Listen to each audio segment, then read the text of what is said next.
C'est simple, la dualité, c'est simplement notre passé.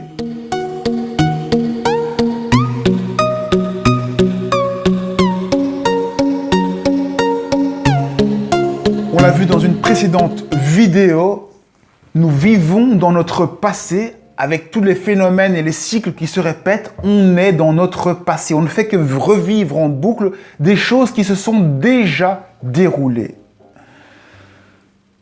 La dualité, c'est vivre dans le passé. C'est avoir une prise de distance sur tout ce qui arrive. Ça veut dire être dans les pensées. Une fois qu'on est dans les pensées, eh bien forcément, il y a une notion de temps, il y a une notion de prise de distance, et c'est là qu'on est dans le passé, qu'on peut juger ce qui se passe ou non.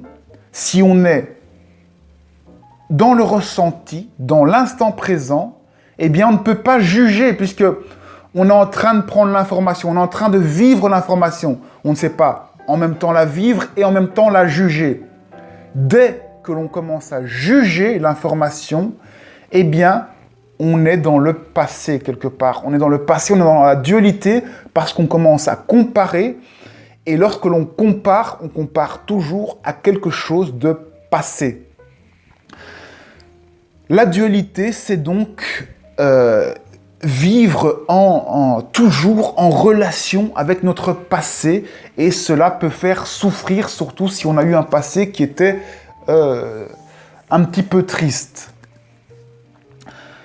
L'instant présent, la pleine conscience, c'est vivre un peu plus avec le cerveau droit, le cerveau créatif, imaginer des projets, ressentir le plus souvent ce qu'on a dans le corps, être centré dans le cœur. Chaque fois qu'on est dans ce positionnement-là, qu'on est dans l'action, chaque fois qu'on est dans l'action, dans le cœur ou dans la créativité, eh bien, quelque part, on ne juge pas, on n'est plus dans la dualité et on est dans le cœur, dans l'instant présent, et ça nous permet d'avoir un monde réellement qui change.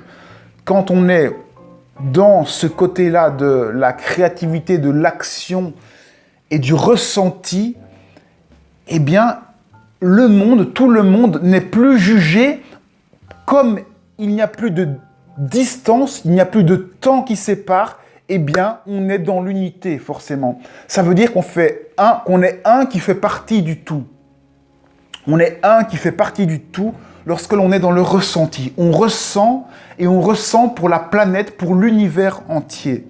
Ça, c'est l'instant présent, c'est la pleine conscience. Lorsque l'on ressent, on ressent pour la planète entière. À ce moment-là, il n'y a plus de séparation. Dès que l'on va mettre des mots, qu'on va juger, eh bien là, c'est de nouveau le mental qui va juger et qui va créer avec le temps une impression d'espace et qui va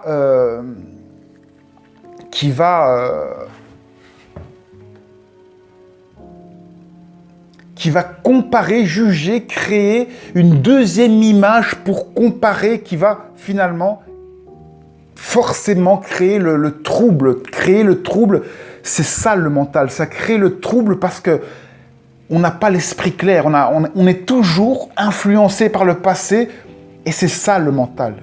Ça ne va pas arrêter de vous rappeler le passé, de vous influencer, au lieu de prendre toute l'information qui vient comme nouvelle et simplement abandonner le passé et utiliser le mental pour ce à quoi il sert fondamentalement, pour créer et pour faire un agenda. Il y a le rôle d'agenda pour le mental, où on crée, on prend des notes, on structure ce qu'on veut voir dans le futur. Et puis il y a le côté affichage. Affichage, on affiche nos créations. Et malheureusement, on a tendance à utiliser le mental pour vivre dans le passé et pour vivre des actions passées. On reste dans le passé, on s'accroche à notre passé, et du coup, les choses tournent en boucle parce que on est dans le passé, on compare tout et on ne fait que comparer du passé à du passé à de l'avant-passé et on ne crée jamais. On reste dans le mental, dans la dualité. Et c'est pour ça que rien ne change, parce qu'on fait des faux changements, on fait des projets, mais qui sont dans le cadre du mental, qui sont dans le cadre de tout ce qu'on a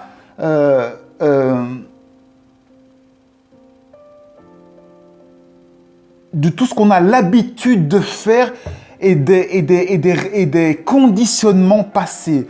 On est conditionné à faire certains choix et on répète ces conditionnements et du coup, rien ne change, on boucle les choses. Alors que du côté de la créativité, du cerveau droit, eh bien, tout est beaucoup plus ouvert. On regarde la vie telle qu'elle est et le futur, votre envie peut changer chaque jour, votre futur peut changer chaque jour. Vous avez une idée, vous l'avez en tête et vous faites vos choix en fonction de ce que vous voulez maintenant, à chaque instant. Qu'est-ce que vous voulez maintenant pour vous ? Qu'est-ce que vous voulez maintenant pour vous ? C'est ça la question à vous poser. C'est ça l'intention à avoir si vous voulez réellement découvrir peu à peu qui vous êtes. Et la question n'est pas qu'est-ce que le monde extérieur souhaite pour moi, qu'est-ce que je pourrais faire pour le monde. Ça, c'est quand on est dans la dualité, eh bien, ce sont les conditionnements, vos amis, votre famille, l'extérieur qui va dicter finalement vos envies, vos projets. Vous allez vouloir faire des choses pour les autres, mais de manière pas du tout efficiente, parce que quand on essaye de faire les choses en dehors de ce pourquoi on est fait, eh bien en général on fait les choses mal, on fait les choses pour les autres et on les fait moins bien que ce pourquoi on est fait. Votre partie divine, votre partie créatrice, elle sait ce qu'elle veut à chaque instant. Vous savez ce qui est bon pour vous, ce qui vous fait plaisir là, maintenant, sans tenir compte de tout l'extérieur. À ce moment-là, vous avez le pur libre arbitre et vous faites des choix en conscience qui vont vous libérer et qui vont faire en sorte que le monde qui s'affiche à vous va correspondre à ce que vous voulez. Évidemment que si tous les choix et toutes les actions que vous entreprenez à partir d'aujourd'hui sont faites en fonction de vous, que automatiquement, le monde qui va s'afficher à vous avec le temps va correspondre à vos attentes et à vos choix.